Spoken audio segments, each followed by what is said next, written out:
I'm Zane Redfern, home decorating enthusiast and creator of At Home with Zane.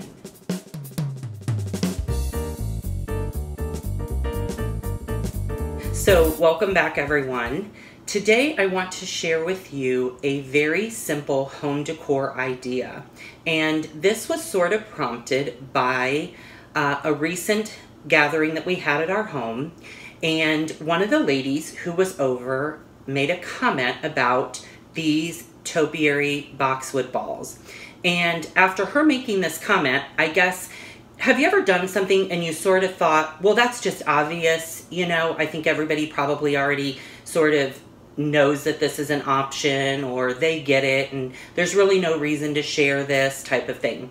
Well, she was absolutely taken back when I exposed to her what these topiary balls really were and how they were put into these planters. So given that she didn't know, I thought maybe there may be a few of you out there who don't know, and I thought I would share this with you. So first off, we're going to start with the white Ikea planter.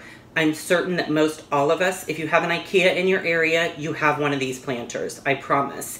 They are very, very inexpensive. We all have them. There's a million things you can do with them. They're very, very versatile. They're nice and white and bright, and they are a glazed ceramic, and you can buy the plants from Ikea, drop them inside. You've got basically an instant decor piece. Well, I have several of these pots as well, and I have a few of these topiary balls.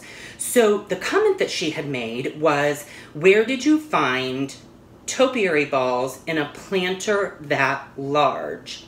Well, I showed her that this topiary ball is just a simple, basic, medium-sized topiary ball that I got from Pier 1. And this planter is just a simple Ikea planter. So they're not attached, which she was first off extremely shocked by.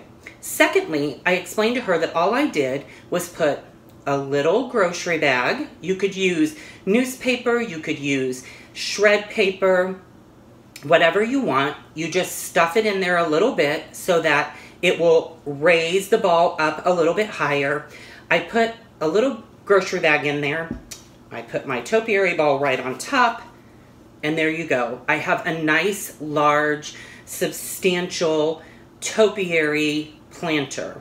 Now, I have seen these that you can buy them, of course, already put together, but for the price I paid for the topiary ball itself, and then of course just having these planters lying around, I figured why not just recreate this look and create a topiary planter of my very own. So if you have a planter, it doesn't have to be one from Ikea, and you have a simple topiary ball, just put a little bit of support in there, put your topiary ball in top, and then you're going to have a beautiful, nice, substantial home decor piece for your home.